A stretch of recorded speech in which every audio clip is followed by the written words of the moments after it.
Okay, it's time. So good morning, welcome to all of you. So dear ladies and gentlemen, dear participants of this unique in parallel event, dear experts of our panel, and dear friends and colleagues, thank you to all for being here this Monday morning. The first day of an important period of 2 weeks here in New York. My name is Claudia Hopman. It's an honor to be here, to speak to you today and to be the moderator of this event. My background is in global women leadership for a long time. I'm leading a company, a foundation, and next to that work as a PhD candidate in science.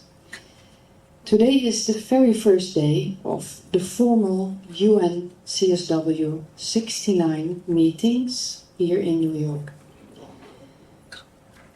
We are here in this church center of the UN, the building which is important for the NGO CSW program, as you know. We will record this event, as you maybe have seen, and make a replay available for all the participants who cannot be here today and enable them to see it later. So once again, welcome to all of you. Welcome to our 5 amazing panelists with an impressive work and life experience. You count 4 experts in our panel. We have 5, another one will fly in just in a few minutes. So we have really busy women leaders here. But so when you see her coming in, and that's our 5th one. So what can you expect from us this 1.5 hour? Our event is titled, as you can see, Women Leadership. And we will focus on how traumas and ethics shape our leadership identity, our power of influence, and our decision-making. Why is that actual? Well, the world seems on fire, and this subject is even more actual than expected when we started to organize it last year. So how does the agenda look like? We will start with an introduction. Get to know those women better. Then we will tap into the topic of how trauma shapes women leadership identity. They will explain their own examples. And then we will tap into the second topic, which is on power and decision making. We will end up with some Q&A, so listen carefully and prepare your questions. We will maybe have a limited time to answer questions, so we will do our best. And then we will close with our message, our call for action, before you get out. So, we start with the introduction of the members of our panel, and we will do that in this order. So, first, my question to the experts is, may I ask you to present yourself in 3 minutes? So we have very strict, very unpleasant person today, but we need to give the best we can in this event. So give us your name, your job role, and your expertise, please. And then may I ask the audience to listen carefully and discover similarities between those experts and differences. I will give the floor to the experts in the order of the numbers that you can see, and I will start with you, Shirley. Thank you very much, Claudia, and good morning, everyone. My name is Shirley Randall, as you've just heard. I'm 85 years old. My current job role is to be an encouraging and supportive parent to 4 children and their partners, to grandma to 13 grandchildren. Amelia, my granddaughter, is here looking after me because my family doesn't like me to travel alone now. and great-grandmother, 10 great-grandchildren. I live alone in a simple one-bedroom apartment in Hyde Park in Gadigal land in Sydney, land that has never been ceded, but has been cared for by First Nations people for over 65,000 years. My professional job roles are voluntary and unpaid. I'm a president for Empowering Women in Education, a US body that raises funds for education scholarships to gender students in Rwanda. Sport Matters, encouraging and supporting sport in Asia and the Pacific, and Graduate Women New South Wales City Branch in Sydney. I am an ambassador to the Centre of Leadership for Women, the National Older Women's Network, and Dignity Limited for homeless people. My expertise is in public sector reform, in leadership, public speaking, gender equality, mentoring and communication. I write and send regular news bulletins to a mailing list of 500 people around the world, covering women in politics, promotions of women leaders and the publication of women writers. I worked as a teacher in an Aboriginal school in Western Australia, my first job as an 18-year-old, married, and in teachers' colleges in Papua New Guinea. Returning to Canberra, I had a range of jobs in the Commonwealth Schools Commission, in women's education, disadvantaged schools and country areas, and professional development of teachers. I was appointed Secretary of the National Women's Advisory Council, investigating and reporting on the situation and needs of Aboriginal women, older and migrant women, and women with disabilities. After a government change, I was Director of Schools in the ACT Education Department, and then in the Department of Prime Minister and Cabinet as an advisor on Aboriginal issues, the environment and refugees. I moved to Victoria to be Dean of Administration, Education and Arts at Ballarat College of Advanced Education, CEO of the Council of Adult Education, and CEO of Whitehorse City Council. After what I considered to be a very effective first year in the second largest local government council in Victoria, I was terminated from that position by the 3 city commissioners. My overseas consultancy work began in technical and further education reform in Sri Lanka, then the Pacific in local government reform in the Solomon Islands, taxation reform in Fiji Islands, and 5 years in Vanuatu. After 2 years in Bangladesh for education reform, I moved to Rwanda in Africa to be founding director of the Centre for Gender Studies. Over my life journey, I have developed ethical values that I have especially put into practice in Rwanda. Thank you, Claudia. Thank you. Thank you. Thank you, Shirley. Can I give you the floor, Beata?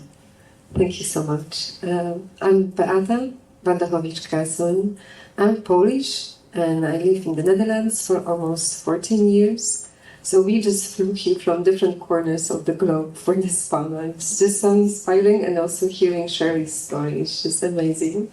I cannot top it up for sure, but I bring a different flavor. I'm a corporate person. I've been working for 20 years in a corporate environment in Poland and the Netherlands. And actually, my headquarters currently is here in Jersey City, just across the water.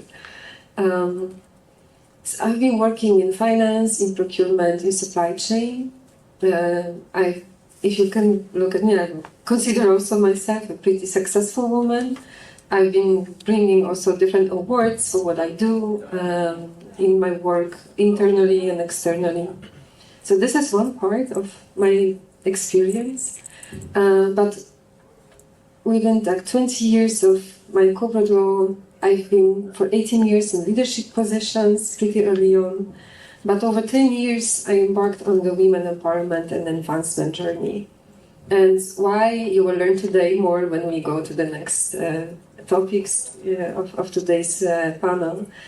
But there was a moment when I just shifted myself and I became a really strong women advocate. I created, initiated and led amazing diversity and inclusion programs, although that was not part of my core activity and my job. But I organized diversity inclusion events on March 8th to make it specifically and sneak it actually to make space for discussion about women and give ladies opportunities to learn about challenges, speak up, how they can advance in their roles, and find common ground. So that was amazing. We've organized that 5 years in a row until I changed my job and I moved to another company. The first year we started, it was completely up, like from the bottom up movement internally. And the first year we connected with people across the globe, like, yeah, through volunteers. Like, can you arrange that? Do you want to jump on that journey with us? And we had 6,500 participants in 40 locations. 3 years after, we had 20,000 participants in 80 locations across the globe. It was within one company. But we just started something amazing. And it was just me and 2 other ladies, where we were like just change makers from within the organization. And the company has changed tremendously. So I will talk about why actually I've embarked on that journey, but I'm just impressed that we have so many women that bring so many different kind of flavors in our topic, but connect on the purpose and mission. So I'm just privileged to be here today. Thank you very much, Beata. I feel also very honored to have those special, only 2 yet, on board. Can I give you the floor, Alexandra? Good morning, everyone. My name is Alexandra Harmash, and I'm honored to be here today with all of you and my colleagues. Before I begin, I want to acknowledge that this is an emotional topic for me. Because of that, I will use in my notes, and I need to read from them at time. Thank you for understanding. I come from Ukraine, and since March 2022, I have been living as an internally displaced person due to full-scale invasion by Russian Federation to my country.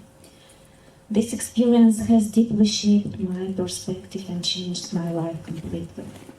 Professionally, I have dedicated 15 years to advancing gender equality, social inclusion, and rural women's empowerment.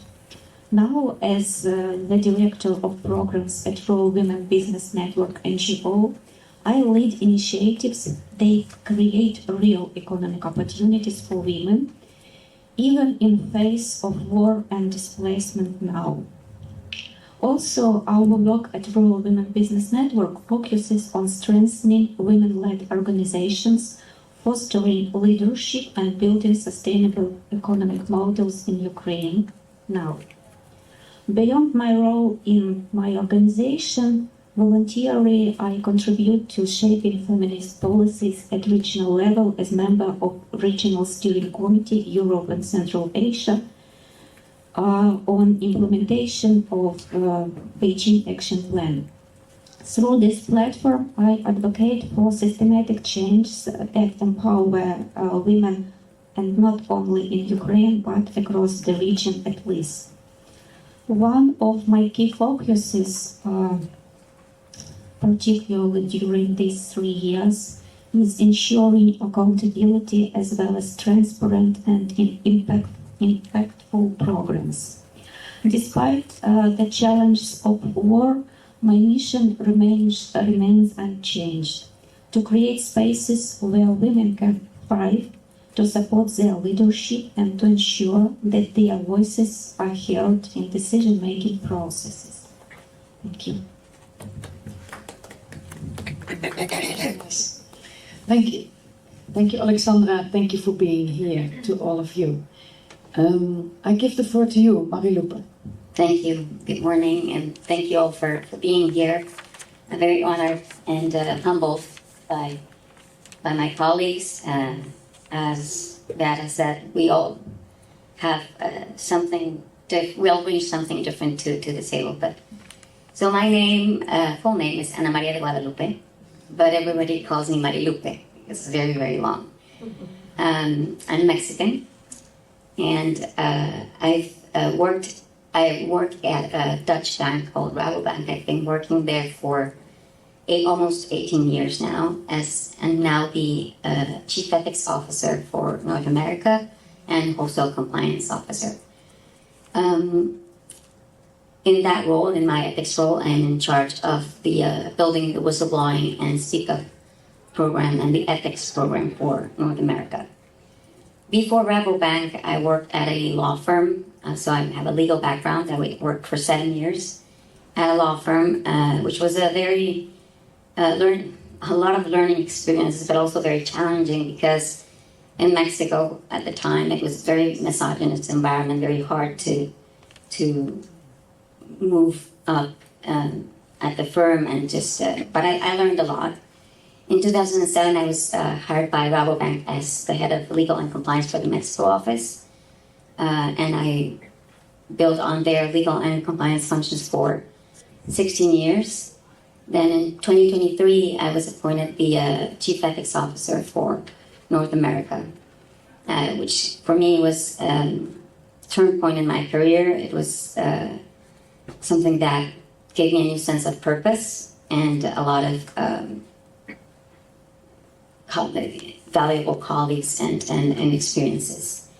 And then in 2023, I applied for the position of Wholesale Compliance Officer and decided to move to the US with my family, which was also a very difficult or very enriching experience. And I have kept my role as ethics officer for North America.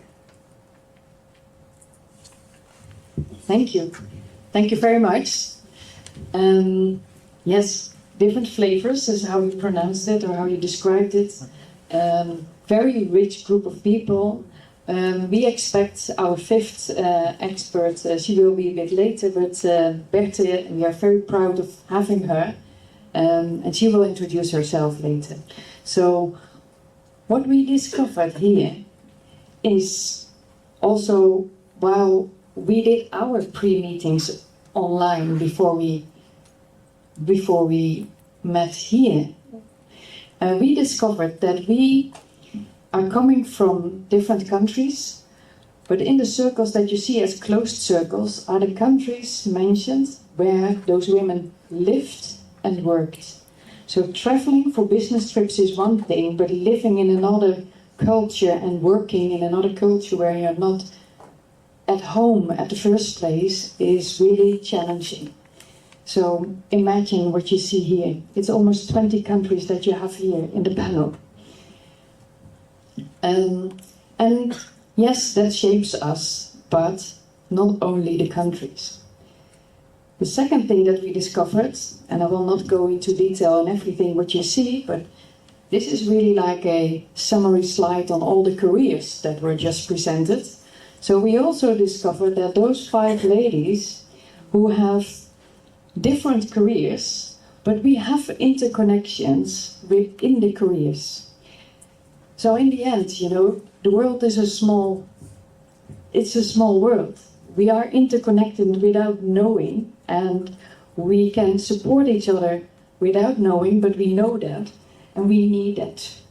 So, yes, so all of this, both the countries and the careers, and we'll come into more information about what we can tell to you today, but all of this already shapes us. So this is already about our leadership identity. How we handle the things we do in our life are also shaped by countries and about careers. So that is influencing also your own ethical values, the way you want to work, the way you do work, and how we experience power and work, and we work with our own power of influence as well, and how we experience decision making, which is done to us, but also how we would like to do it ourselves. That's not always the same. So even though Berthe is not here yet, I think we still are going to move on with the topic and move to the next subject. So that's about trauma. And trauma sounds like very dramatic, but it's not that dramatic. And why did we choose that topic? Maybe I can explain a little bit on that. So I have been interested in women leadership for a long time. I've done a lot of research globally. It's not about me today, so I will keep that short. But I've done 36 women interviews for a full day, and I published a book and a film. And what I found out in all those interviews was that there was something in their lives, personal lives or work lives, that happened to them which changed their view to the world. And that shapes you. And something that changes your view to the world is called in science trauma. So I called it myself. Before I stepped into PhD, being a PhD candidate and into science, I call that a breakthrough. But in science, a breakthrough has to do with chemical breakthroughs. So women leaders are, maybe it's also about chemical breakthroughs, but we are talking about trauma. So trauma is something that changes your view to the world. And it's important because it shapes you. So we are going to talk about the traumas in the lives of those women. They will tell about important life events, experiences that shaped them. So I asked them, welcome back to welcome. We talked about you already. One who's always late. No worries, no worries. You're very welcome. We are very happy that you're here. So I think before we were just about to stepping into the topic of trauma, but let's pause and give you the possibility if you're ready to introduce yourself. Thank you very much. Excuse me to be late, but I was on the mission as a delegate. Good morning, everybody. It's an honor to speak to you before you all about the impact of the international experience on my career. My name is Berthe Valsneven, and I'm a Belgian national.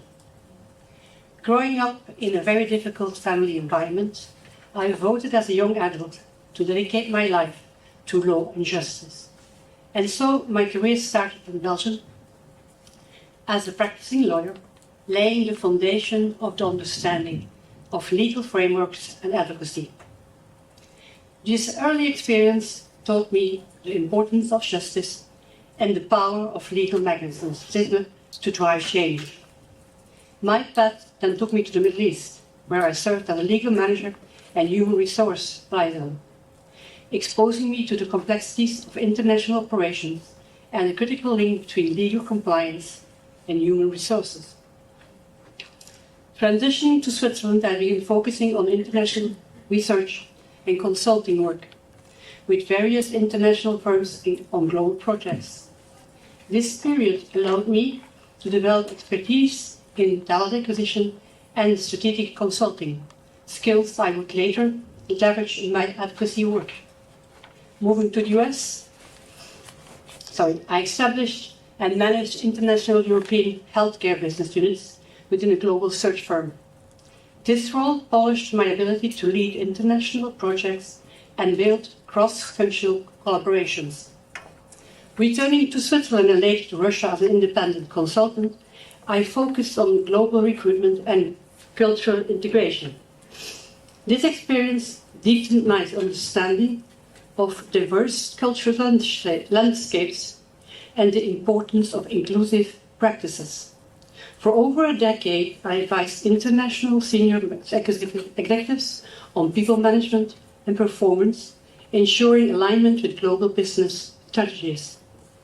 Since 2019, I have dedicated myself to advocating on women's rights at the UN. As the UN representative for Sir Optimist International in Geneva, I monitor and engage in critical UN processes, draft shadow reports to CEDAW and on other UN entities, and advocate for SI priorities on a global scale. For example, by shedding light on critical issues such as widowhood rights and gender-based discrimination. Additionally, I serve as the vice president of the NGO CSW Geneva, where I collaborate with other NGOs to lead initiatives promoting gender equality and human rights. Furthermore, I am very much involved in the CEDAW and the CSW process and promoting discussions on the Beijing Platform for Action. Recently, I have been elected Director of Advocacy of Serve Domestic International and will start to serve in this capacity as of January 2026. Let me conclude by saying that my professional journey has been shaped by a deep commitment to international collaboration, leadership and law. Thank you. Thank you. So you can imagine that I'm feeling very proud to have this stood here. I put on this slide again, you have seen that now, but yeah, we have a wisdom of 5 women with 20 countries of experience, which is a lot. There's an overlay and connections with careers, we already mentioned that. So we now will go to the topic of trauma. And I explained that trauma is about how an important experience in your life, whether it's personal life experience or a business life experience, but it is so important that it changes your view to the world, it changes your identity. And to better understand what that is all about for those women, I of course asked that question to them. So we prepared to present to you their life experience that changed their leadership, and we will listen to them. So first, I will give the floor to Mario. Thank you, Claudia. When you define trauma as you do, I think that for me, it was mainly my physical challenges. When I was 18 years old, I was diagnosed with a condition that limited me in a way for certain activities. So I've always been told that I can't do things, that I can't achieve anything because I am a woman, I am Mexican, I am short. But every time that people told me you can't, it sparked something in me that made me face my fears and achieve whatever I put in front of me. So they told me I couldn't play the piano because I had small hands. I'm not a concert pianist, but I played the piano since I was 8. They told me I couldn't be a lawyer because I didn't have the capacity, and I studied law at magna cum laude and worked as a lawyer for several years. They told me I wasn't supposed to live past 15 years old, and I just turned 48. And they told me I couldn't have children. Thank you.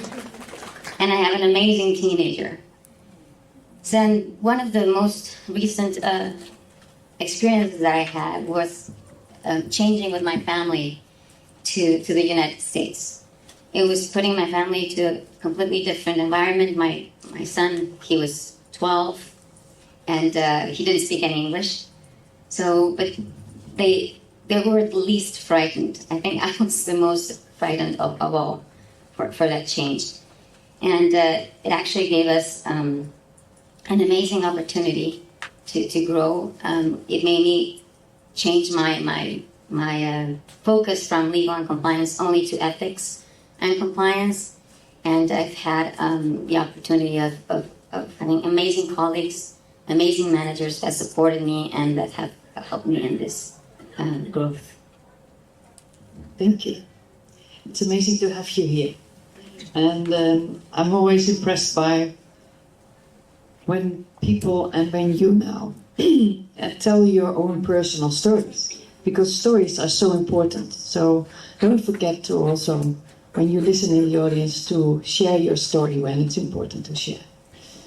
Thank you, Marilupe. We'll come back to you later. So next person I'm going to ask is Shirley.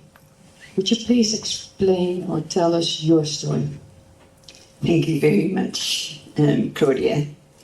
The impactful life event that most affected my identity was the failure of our marriage after 30 years of being together. We had worked together when I was 18 years old in a school for Aboriginal students, where I learned about how to be a teacher and how to respect difference. Together we took our 4 children under 4 years of age to Papua New Guinea, a country and people that we knew nothing about.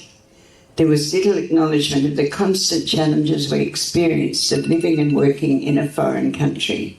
We were employed as missionaries with our husbands on a very low stipend and as wives who were partners and also expected to be the leaders of our colleges and workplaces. The Papua New Guinean leadership asked me to interview all missionary wives who are partners of wonderful men but experiencing the pain of no recognition of our leadership. And we became a network of support for each other. My husband greatly respected the work I did as accountant, bursar, choir director, truck driver and supporter of the women's students. Many a time, these students who experienced trauma were in their dormitories screaming, and I had to go down in the middle of the night to settle them. With my husband together, we had a dream to improve the lives of our students. We dared to make our first steps, to stay humble, to be loyal to ourselves and loyal to our vision of graduates overcoming their traumatic life experiences and graduating as confident leaders in their communities. And our workload grew day by day. Leaving Papua New Guinea after 10 years on the eve of the country achieving independence, we began as consultants together with the Commonwealth Schools Commission in Canberra in work that grew from our experiences overseas, doing reform of education for Aboriginal people, for women and for educational leaders. And then came the bombshell realisation that we were now very different people with divergent world views. I became a strong feminist in Canberra, and in particular, I had changed as I worked together with other women to support our Minister of Education to achieve such important changes as she introduced the Bill for Equality of Opportunity for Women that became law. My interaction with Canberra feminists and growing commitment to an independent way of life away from the church was a puzzle for my husband, and we agreed to separate and then to divorce. And that was a traumatic experience for me, for both of us, and for our adult children. However, in the aftermath of leaving the Schools Commission and moving to leadership work in women's organisations and government positions, I developed leadership qualities that helped me to cope with living a separate life and overcome the pain of that separation. I experienced real passion to be part of changing the world and daring and doing what I believed.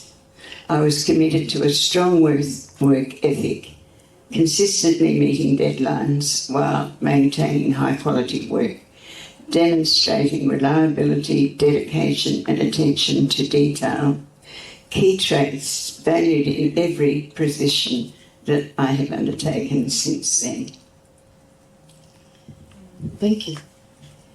And that is indeed an experience that I think more people of us in this table and also in the audience have experienced, but it's different for each and every person, absolutely. Thank you for sharing that. I will ask you, Beata, could you please tell your story? Thank you. Thank you so much. Now I would like to bring it home. There's different kind of traumas. We can talk about collective traumas, generation traumas, but I would like to bring it home to every woman. As I just already said before, if you look at my professional life, it's very successful, but it cannot be separated from very personal experience. And those challenging situations, they will really make a change on us, like it's like an imprint on a cellular level, only when we really live through this as individuals. And I can relate to your story. I'm also like 4 years now, single mother. I experienced a very difficult relationship that was mentally and emotionally abusive. But what I want to focus here today is actually my battlefield with my fertility. And I think this is where we really are exposed to as women, and there's no other way that we can relate to one another as that. is when women are most vulnerable, when we are naked, powerless. Like there's no armor, there's no protection, and we just face our bodies every single day. And it starts from, very early ages with body shaming, with feeling not good enough. We have to compare ourselves now with social media even more, like with the whatever abstract of beauty is positioned out there, and we feel like, oh, I can't even compare myself to this. But then it starts with your choices. Can we even choose, do we want to get pregnant or not? Or if you want to actually, but our bodies say no, they protest. This is the never-ending sometimes struggle. And so I was diagnosed with endometriosis very early on, and it was really, I was suffering a lot of pain that was almost unbearable. So then your body actually changes like to a battlefield of experiments and measures and treatments. you are just obsessed with this. So on the one side, you can continue with your life, like going to the office or to work, wherever you work, like in the manufacturing sites, grocery store, agriculture, I was just coincidentally in the office. But you just go there, you try to smile, you try to show that you're strong, but actually you go through a lot of pain and a lot of suffering. So my endometriosis journey started with medical treatment for 9 months. I was taking medicines that stopped my ovulation completely. I had an early onset of menopause at 26. I know what's ahead of me. But then, I asked the doctor after 9 months, like, what are we doing? Like, what do we want to do? Shall I continue with those pills forever? And it's like, well, maybe you will never have kids. Do you want to have kids? So maybe we can stop them. You will go back to your regular cycle, and then we will try to get pregnant. So that's what we did. Indeed, after 4 months, I was pregnant with my boy, but that pregnancy was endangered. So I ended up lying in bed for 9 months, not moving. I ended up in hospital treatment in the meantime. And then at the delivery day, it was like taking 24 hours, and we almost lost our lives with me and my baby boy. And we were miraculously saved at the last moment. So I was like, never gonna go through that experience again. But that's what makes us also strong. So a few years later, I wanted to get another baby, but I moved to the Netherlands. It was a different system, a medical system as well. And what happened was we tried for 9 months, and that was amazing. Another completely different perspective on the fertility experience. And 9 months of trials, being alone in the toilet or your bathroom, checking negative tests of pregnancy again and again and again, and crying, and you feel like I'm worthless. I'm just, I don't know, your body is just refusing. And you feel like I'm not perfect anymore. I can't make it. Why? And then you feel like a victim of your own body. So after 9 months of trials, I got a positive test. I was like, oh my gosh, this is a miracle. So I'm like, I can expect my another baby. It was just amazing. And after 12 weeks, I went for ultrasound, and the doctor looked at me, measured me, and was like, there's no heartbeat. Your baby is dead.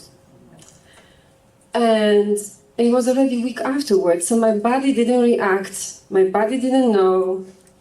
And they sent me home, said, well, your body didn't react, go back home, you need to wait. It was Netherlands. I know every country has different system. But they just sent me back home, and I was mentally out of my mind. You are just realize you are carrying a baby which is dead. Your dream that was supposed to be your future is just gone, it's shattered. And then you don't know what's happening. I couldn't sleep, I was just really mentally out of my mind. And so it was 1 week before the ultrasound, another week being on my own. I called the doctor, I'm like, yeah, I need help.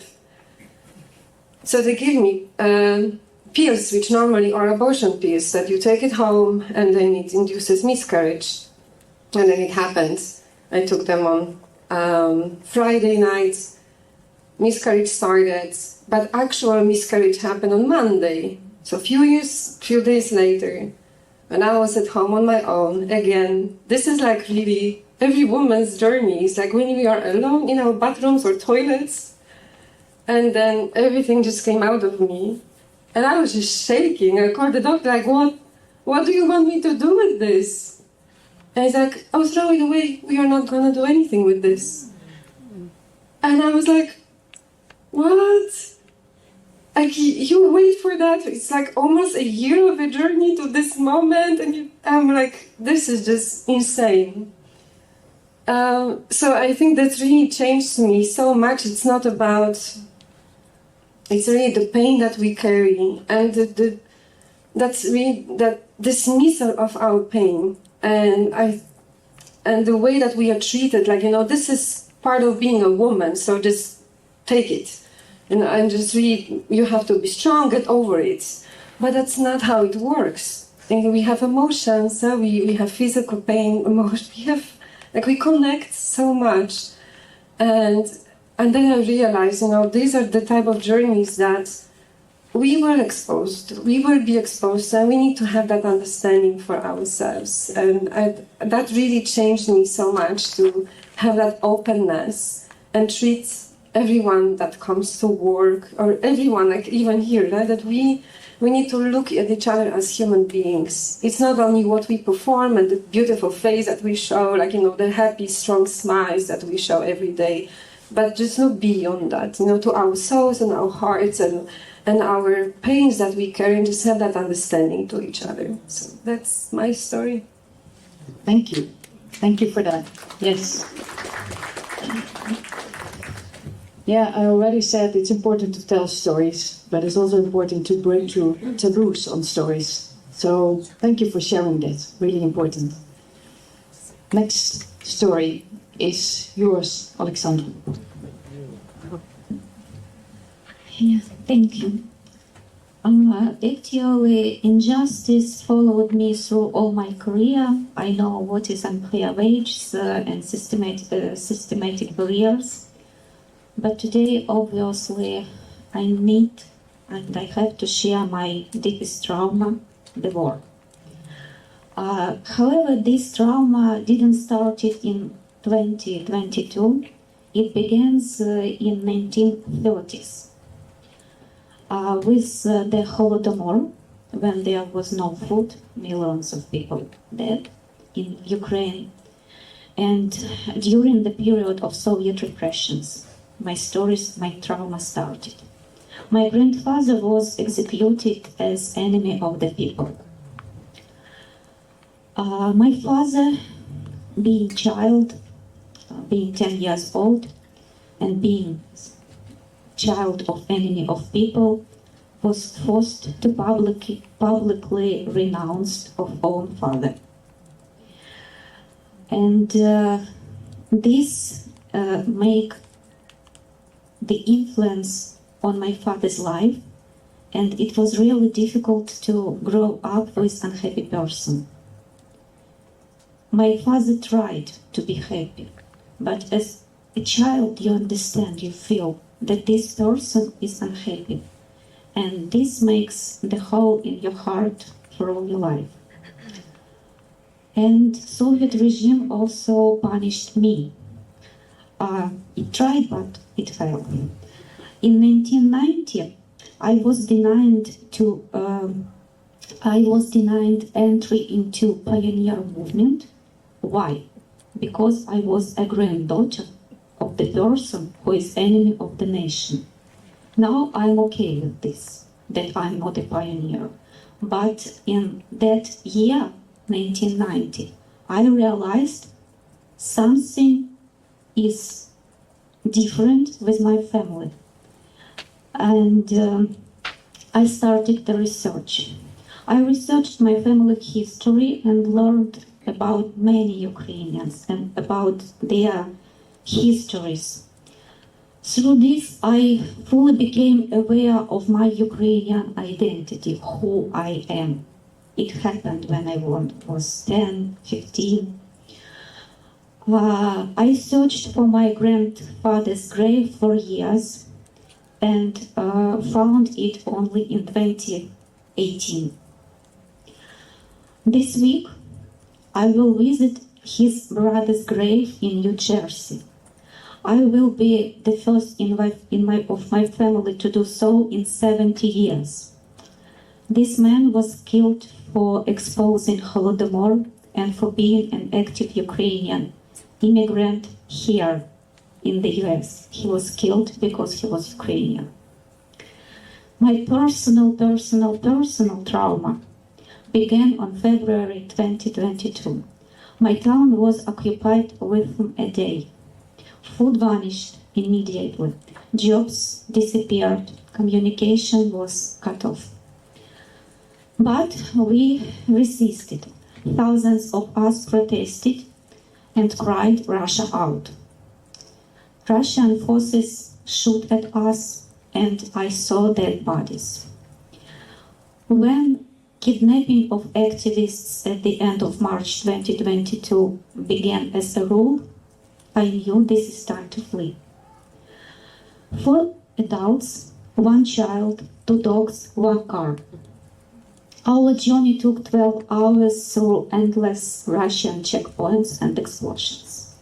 We didn't know if we would make it out, but we did. Since April 2022, I have lived far from front, but not from war. There were over 50,000 air alarms in Ukraine, and every siren feels like a death sentence. You never know who will be taken this time, person in Zaporizhia or person in Lviv or Chernobyl. It's really very exhausting, and many of us Ukrainians, we are not healthy, as my friends, my colleagues, but doing nothing even harder. We keep working for as long as fate allows us. That's why I'm here today, because I feel it's important to tell story. Thank you.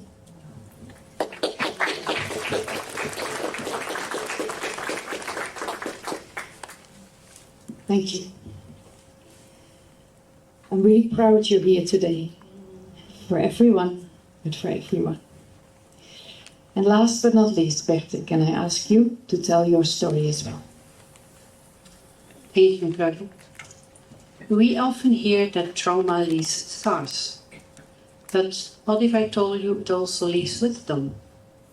That it can shape not only who you are, but also how you lead, how we make decisions, and how we build our future. Trauma is often seen as a setback, something that disturbs our path. But in reality, it can be a catalyst, shaping our leadership, strengthening our ethics, and refining how we navigate the world. I have never experienced the kind of trauma some of the panelists have faced. However, even a different type of trauma can still influence personal development. Moving across country for family and career was both frightening and unsettling. I remember arriving in new countries, unfamiliar with the language and customs, feeling both the excitement of the opportunity and the weight of uncertainty. Adjusting to different legal frameworks, cultural expectations, which pushed me to become adaptable and resilient.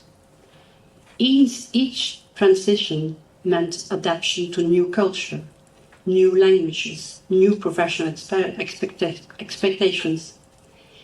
While these experiences enriched my perspective, they also brought fundamental uncertainty. Where is home? Where do I belong? Facing this question repeatedly forced me to develop an inner resilience and the ability to make decisions even when stability seems subtle. From these experiences, 3 key leadership principles stand out. First, adaptability. Working across country means navigating different professional expectations, legal frameworks, and the way of thinking. Leadership today is no longer about rigid strategies, but it's about ability to adjust, listen, and integrate multiple perspectives.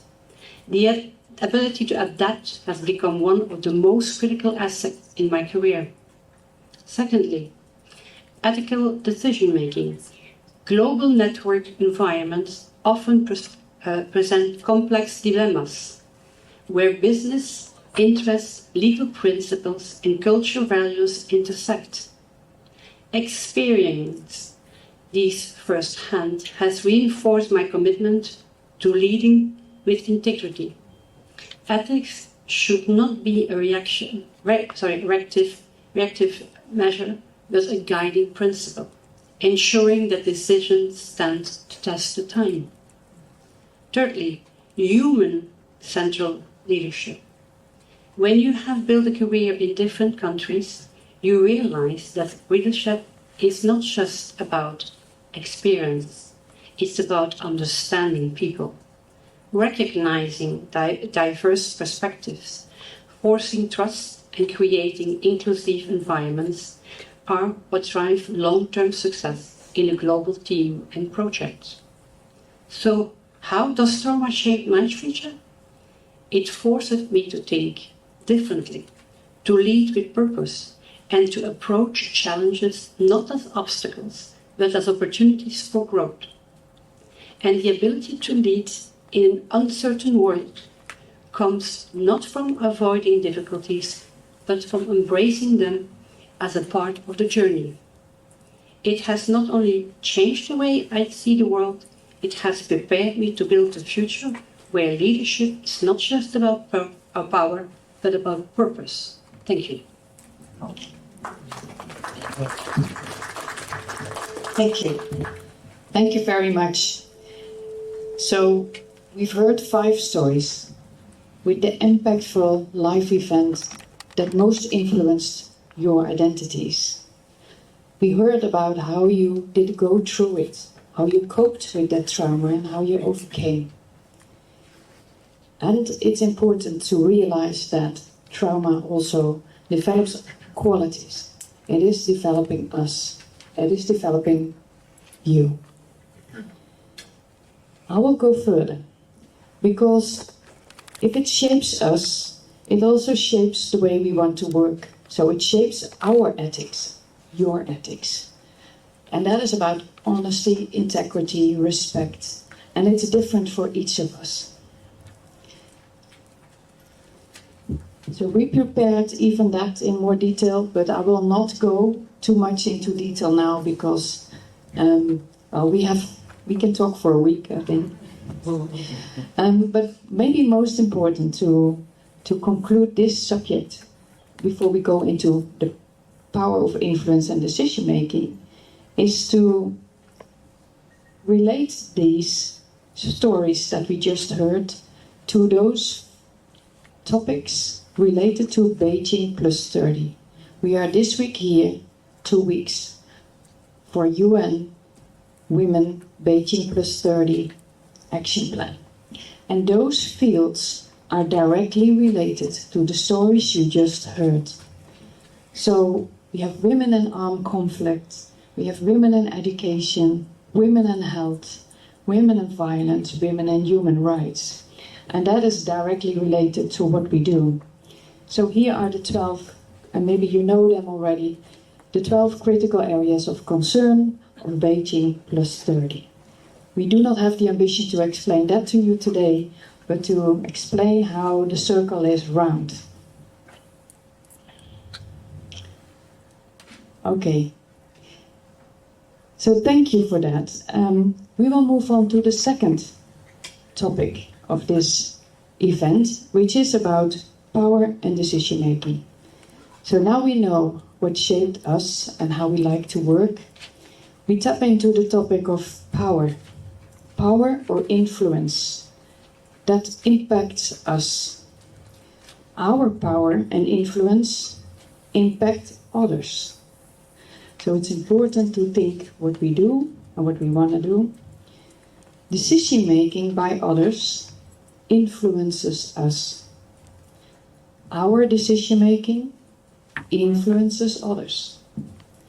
To discuss the impact of power and decision-making, I will ask our experts again to answer the following question: how did trauma shape your power of influence and your decision-making? And I asked them to prepare like one example, but you hear the stories are so impactful. We're just gonna listen. And the first, so here you see the question again. And first we're gonna listen to, this time is you, Berthe.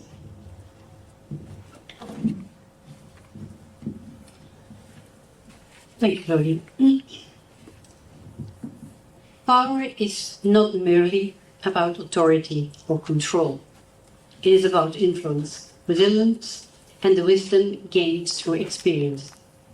For me, power and decision-making have been deeply shaped by the trauma and challenges of international relocation, navigating career, family, and working in multicultural environments across the world. Having moved across countries for both family and career, I have faced the challenge of adapting to new systems, of making my children feel home, rebuilding a professional networking career time over and over, and leading and living in different cultural environments. Each transition brought uncertainty, but also valuable lessons that continue to shape my approach to leadership. It made me think that through my lenses, the world doesn't exist. You have to look to the lenses of the people of the country and their culture. In my career, I often found myself at the crossroad of ethics and powers. The trauma of displacement, both professional and personal, and it made me deeply empathetic for others facing uncertainties. Think about migration, think about conflicts. It shaped my leadership style to be inclusive, being open-minded, and value different perspectives rather than imposing a single viewpoint. Decision-making for me is no longer about law. It's about justice in a broader sense, ensuring fairness, equity, and ethical responsibilities. Experience different labor systems firsthand, advocating for fairness in unfamiliar territories, and witnessing the compact of ethical dilemmas on global projects shaped my approach. I learned that true justice is not just about rules, but about understanding the human stories behind them and respecting them. Working in global, multicultural environments exposed me to different value systems, business ethics, and leadership styles. It also presented challenges. Power dynamics shift dramatically across cultures, and ethical dilemmas are rarely black and white. Yet my experience told me that influence is strongest when rooted in integrity. I recall a time when I was asked to approach a project that, while legally permissible, raised ethical concerns. Despite internal pressure, I chose the challenge to approach advocacy, think for a solution that aligned with my principles. And in the end, my decision was not only perceived, the trust for everybody, but it also set a precedent for ethical leadership in my organization. I have learned to navigate complex negotiations by prioritizing principle over personal gain and long-term impact over short-term victories. Trauma, whether from displacement or professional setback, has made me a more thoughtful decision-maker. It has strengthened my ability to lead with both conviction and compassion. Today, I use my power not just to advance my own surroundings, but to foster environments where diverse voices are heard. Ethical standards are upheld and decisions are made with long-term social impact in mind. True influence is not about avoiding leadership hardship, it's about transforming challenges into wisdom, ethics into action, and leadership into the force of positive change. Welcome to the CSW. Thank you. Thank you. Thank you. So it's important to think of your power of influence indeed and about your decision making, because it influences many others. The second person I'm going to ask to tell us about your power of influence and your decision making is you, Alexandra. Thank you again. My leadership focuses on two main areas. Defending rural women's rights and advocating for just peace, and not only in Ukraine, but globally. And this is very important, globally. First, I'm dedicated to supporting women in crisis. My personal trauma and experience of rebuilding life from the scratch drive me to ensure rural women have the tools and opportunities to do the same. My team in Rural Women Business Network and Steering Committee advocates for decent work, modern infrastructure, and quality social services. While humanitarian aid is crucial, long-term solutions are essential. Empowering women with knowledge, resources, and networks, it's very important, networks, enables them to lead businesses, strengthen communities, and foster sustainable development. Second, yes, I speak for Ukraine, but I speak for Ukraine, unfortunately, as example for global, because our tragic experience could be multiplied globally. War is not just about violence, sex violence. It also inflicts economic harm, again, especially rural women who are main actors in food security and who are, even in peace times, have less resources than any other people. I have to be brave and speak about the following. If aggressors are not held accountable and reparations are not made, stable peace is impossible. And mechanisms that were in place for decades are no longer enough, unfortunately. They become ineffective statements. Let me read one of them. It was issued by NATO, July 10, year 2024. So the statement is, Russia must immediately stop this war, completely and unconditionally withdraw all its forces from Ukraine. Also, we call on Russia to withdraw all its forces from Republic of Moldova and Georgia. So what happened? Nothing. This is really a strong statement, but the question remains, how do we move from declaration to real results? My pain is that I don't know quite answer. And I don't have an idea what direction the world will take even next month. But maybe we have to think about that we have to mention the word women, gender equality, as often as we can. And also, let me remind the Vienna Conference principle, which must be implied in any scenario that our world will go on. Nothing about war-affected countries without these countries and women CSOs. This is very important principle that we should keep in mind. And I argue all participants of CSW-69 and the UN to prioritize the voices of women directly impacted by war and armed conflicts. And I'm speaking not about Ukraine, I'm speaking about all women of the world who were impacted. And maybe finalizing my speech, I would like to say that my vision is, in the darkest time, action is the only light. Thank you.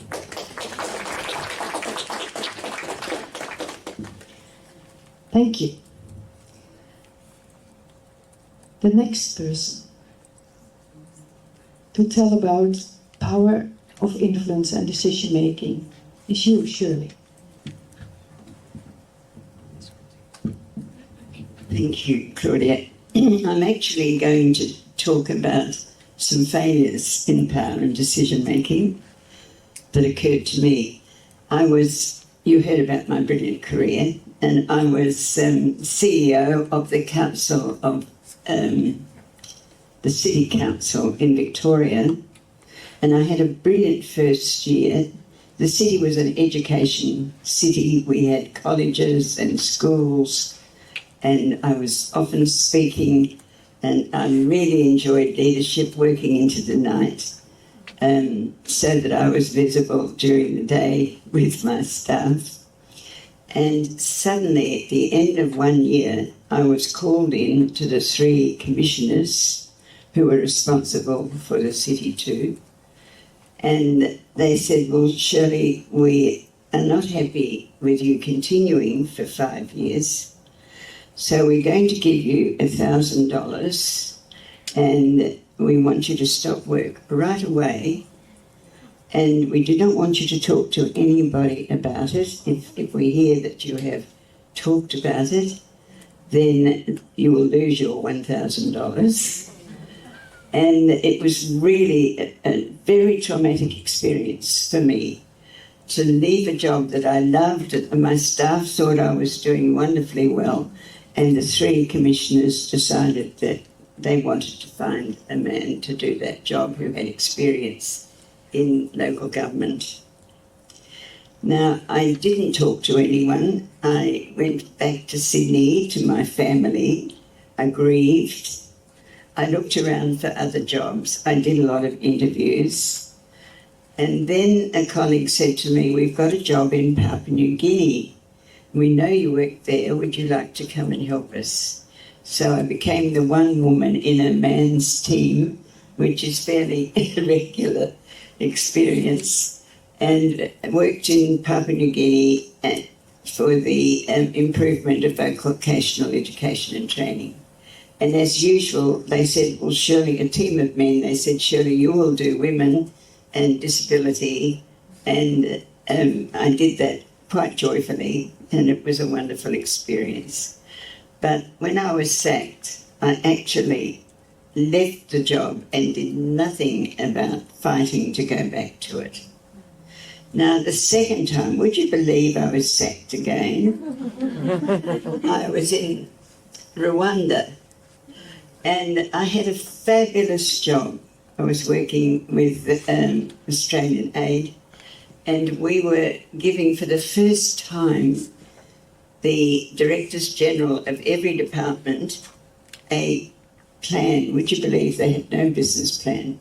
They had no finance reports.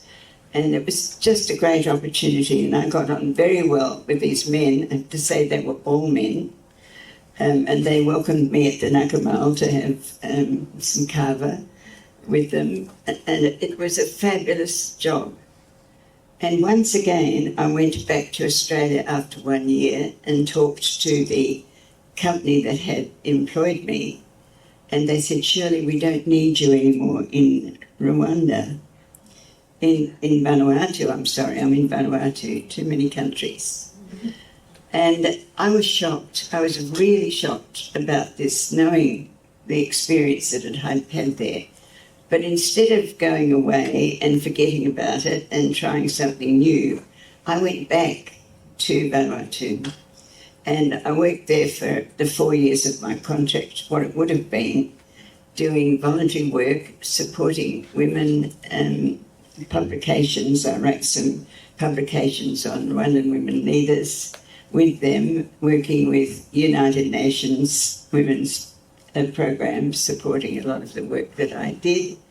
And I had a fabulous 4 years. We went around the country, a friend of mine, consulting with the heads of every village, the pastor, the head man, always men, and then we had a separate group with women, because the magistrates were fed up of women coming with their heads broken, with their bodies destroyed, and we could not get through. In 4 years of struggle when I was there, we could not get a law about domestic violence in Vanuatu. And the women fought after I left for many more years before they now have an adequate law.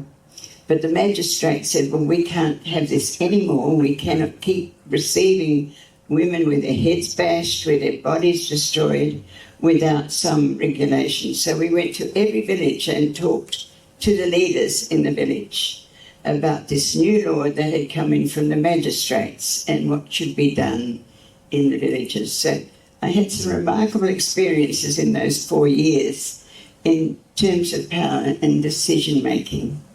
And of course, then I went to Rwanda, and I was the first woman dean in an institute where there were no women at that level. And when I was able to get some money from Europe for our work, I had money for a finance officer, and I went to the director and said, I really do need a finance officer for this program. And he said, well, I can't give it to you, Shirley, because if you have one, every dean in the college will ask for a finance officer. I said, but I've got money for it. And he said, that doesn't matter. You cannot have the finance officer. So that was another struggle in decision-making and really trauma, but a job I really loved and had a wonderful 10 years in Rwanda. And I'm wearing a Rwandan dress. I go there every year, and every year as I leave, the women in one of the organisations present me with another dress. And it's something that I can wear publicly and enjoy and celebrate the work of the women and men in Rwanda. Thank you. Well, thank you. It's indeed important to express ourselves in all ways. So it's great to learn from your story as well. Then where doors close, others are opened. And when others stop us, they cannot really stop us. Thank you. With an eye on the time, I will continue because we would like to deliver all stories. So next, it's you, Beate. Can I ask you to share your story on power and decision-making? Thank you. I don't know where to begin after those stories. But you reminded me actually, Shirley, about something, because my first years in my career were in Poland. I became a leader of a very female team. We started the Shared Service Center in 2004, and I was one of the first 30 people hired. And 3 years later, we already had more than 1,000. So we had an amazing recruitment process. 70% of our workforce were women. And my team was very young, ambitious, amazing, beautiful, smart ladies. And then I moved to the Netherlands. I got promoted. I got a beautiful job. I brought my ex-husband, then husband, and my son to the Netherlands. I was the one, and we made the move for me. So he just followed. We switched the roles, actually, in our family. And I remember I went the first day in the office, and I was like, where are the ladies? So I was walking up the corridors, and I was like looking for and listening to female voices, and there were none. It was like Dutch company, average age was like 50 plus, that men. And then I'm like, oh, there's some women voices. And then I went, it was like a small corner of assistants, secretaries. And then there were 2 interns, that was it. And I'm like, this is so weird. Like, I changed my country, language, culture, everything, and then I'm like the only woman, and I was 31. So bear with me. I introduced myself at the coffee corner to my colleagues. I'm like, hi, I'm Beata. I said, oh, so you're Polish? Yes. Oh, so you came here to find a Dutch husband? And I'm like, no, I'm here for my career. Like, I brought mine with me. So, but we are just exposed to stereotypes all over and all over again. And I'm like, this has to change. So when I started my women empowerment journey, I'm like, I need to be that voice from within. Where do I begin? I was working in finance back then. I also was invited as a speaker to different conferences on supply chain finance topics. And again, I was the only woman. And I'm like, and they invited me year after year after year. I'm like, I'm not accepting that if you don't have another lady speaker. I mean, this is just impossible. I cannot be always the only one. So from the moment I've been in the Netherlands, I was always the only one in the leadership role. Whatever role I changed, the groups I changed, I was the youngest and the woman and the foreign. So like, how can you make yourself successful? And I needed to find my way. I didn't have mentors, coaches, unfortunately. So I'm like, I want to make it easy for others. And I think also the personal story I've been through is just really taught me, like, the moment we are in that really challenging situation, it's just you first feel that huge, like, moment of, like, this is so unfair. You feel like a victim. It's like you have that internal feeling of this is, for injustice. I'm like, I need to do something with this. But before you turn into something beautiful, you need to really pick yourself up. And I think this is a process. It doesn't shape us overnight. Those challenging moments, we know it's a process. We need to really pick ourselves up first to become stronger. And then it depends. Some women stay in that moment, like, in that place. Right? Like, if right happens to me, I'm a victim of the situation. And then why? But if you stay there, you can't really change much, either for you or for others around you. So you have to change that narrative, and you really find gifts in those moments. Like, what if it happens for me?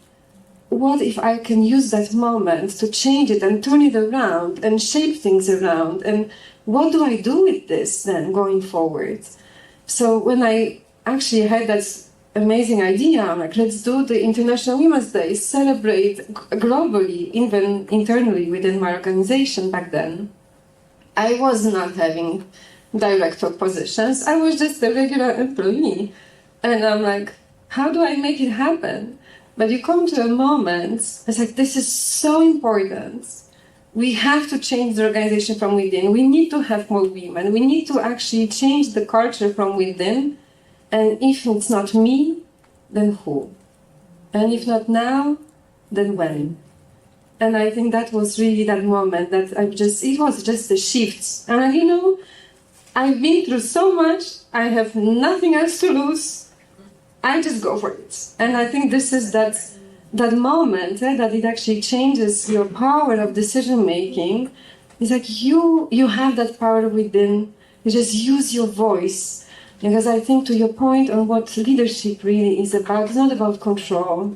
I think it's not also about the loudest voice in the room, which we see a lot. It's really about making your voice matter and speaking up on behalf of others and then pulling them for you so that they have it easier and better. And I think that's really what unites all of us here at this panel from different corners of the globe and from different parts and experiences that we bring.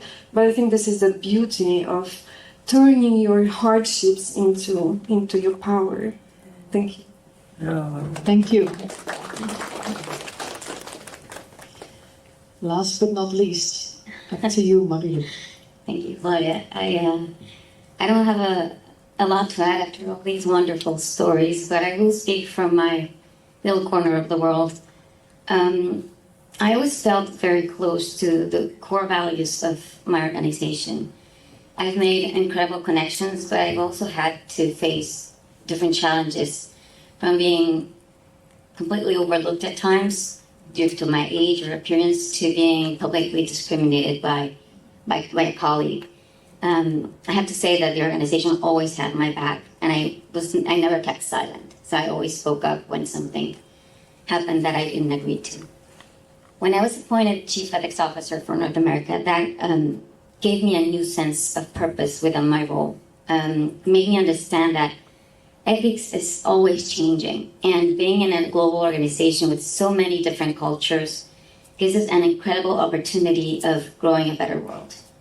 So being Mexican, a woman, and with all of my physical challenges that I've shared, that made me more empathic to my peers, made me feel quite neutral to their eyes, and also gave me a new perspective when managing this program. This being in charge of Speak Up Whistleblowing brings you into the life of many of your colleagues. And you need to be mindful that the life of these people and their families are always at stake, whether they're the notifier or the person to whom a wrongdoing is being attributed. Any decision that you make and any opinion that you render needs to be aligned with your code of conduct and your ethical values. But most of all, you have to take into consideration that and how your decision or your opinion will affect this person and their families. I think that's all I want to add. Thank you.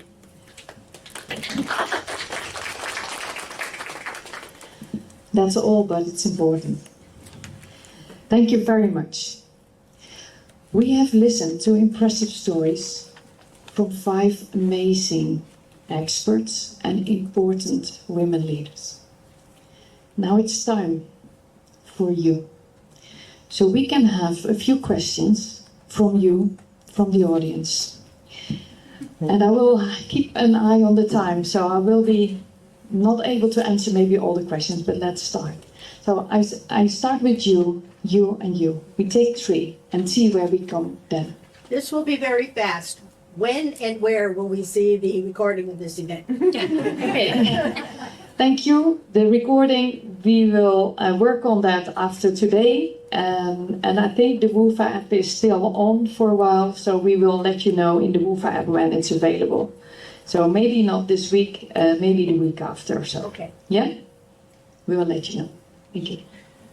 Good morning. My name is Sebastian Knauer, and let me first say that, Marilupe, I can empathize with you, even as a man, what it's like to be regarded as a short person. And I represent an organization that's called World Academy for the Future of Women. We offer a leadership training program for undergraduate students in underprivileged settings, equipping them with the tools to make a change in their lives, in their community, and in the world. Based on that mission, and also based on my my background as a corporate person, I have great respect for and I'm deeply moved by the stories of the entire panel. I have a question to Beata and Marilupe. What is it actually that motivated you? What were watershed moments to pursue a career in a corporate environment? Well, that's a great question, actually. If you look at that was really interesting choices I had to make, because I come from Poland, and I still started studies before Poland joined the European Union. So I have my years already on my shoulders. During the first grade of my studies, I was qualified for the scholarship in Antwerp to go to Belgium. And I was really, before we joined the European Union, I went to Belgium by bus. We had to wait on the border in Germany to get our passports controlled.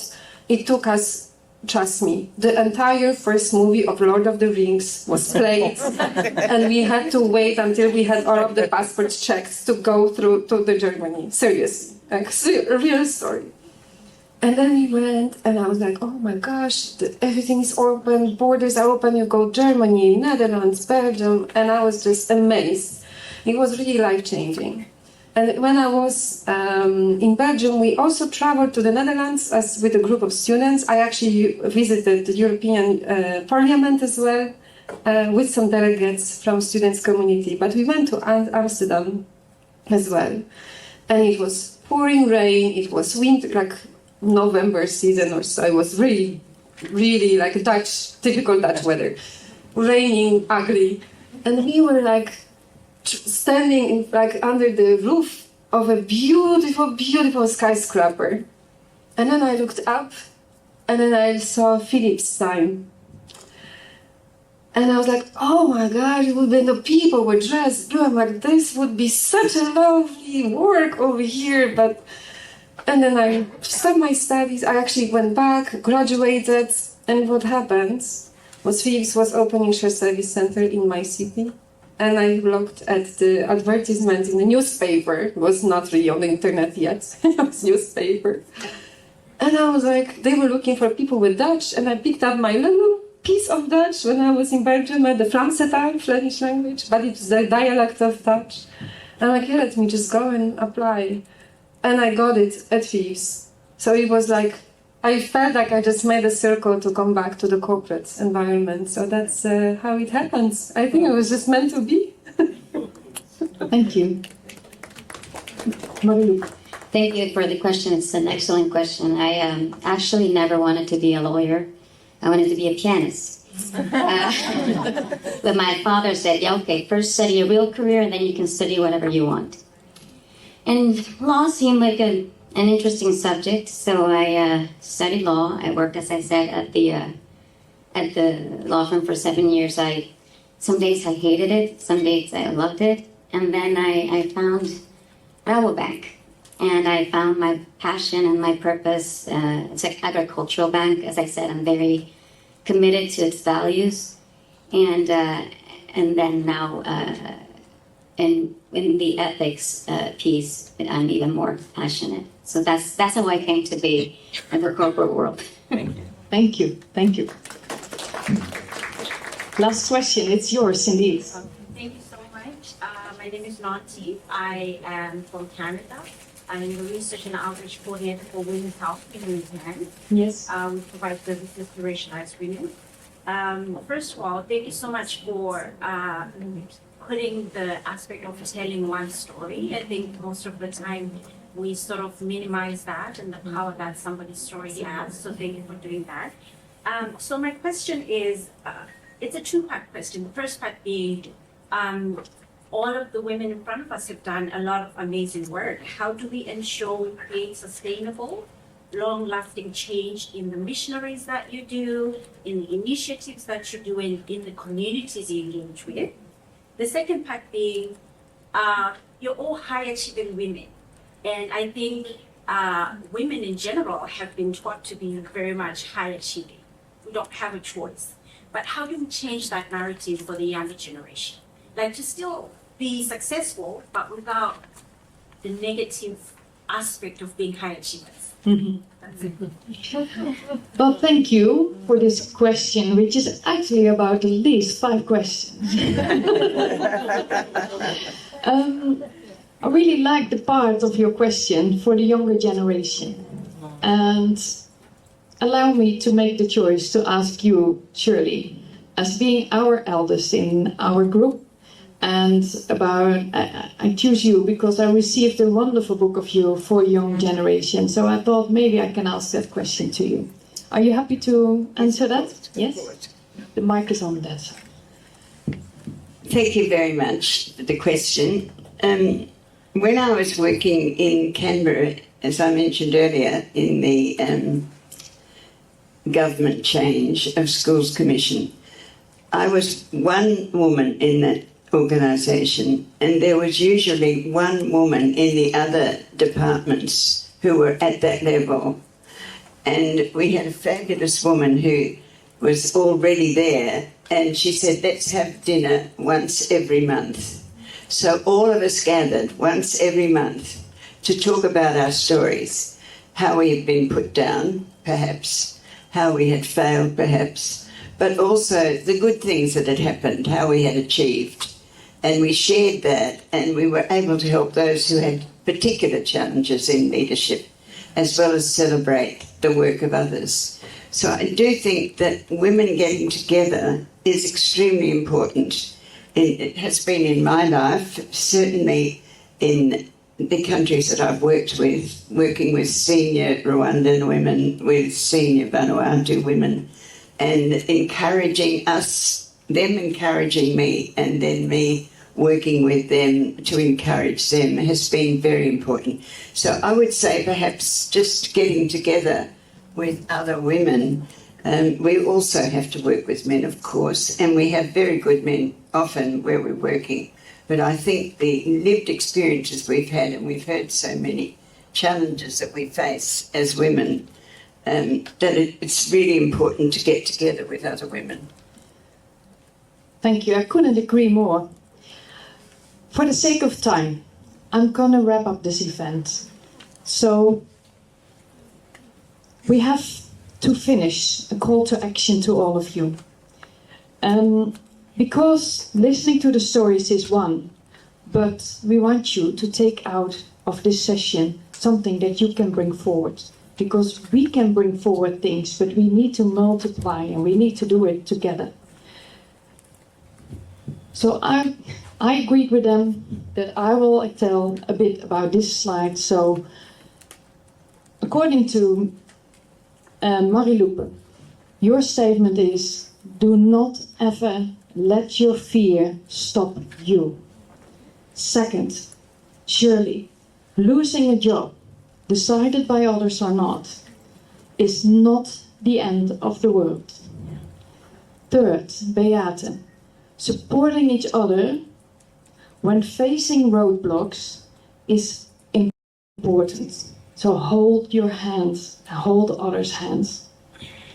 4, Alexandra explained to us that trauma and war, whenever in whatever country, it's making us stronger. And 5th, Berthe, you learned us respect and accept all. Everything happens for a reason. My own statement forever is, we need to think big and do important things, and every little step is important to do because it matters. So thank you all. Thank you for being here today, for being here with us, first day of an important 2 weeks period. Thank you to all the experts for sharing your impressive stories. Never stop, never give up. I want to ask you to give them a hand.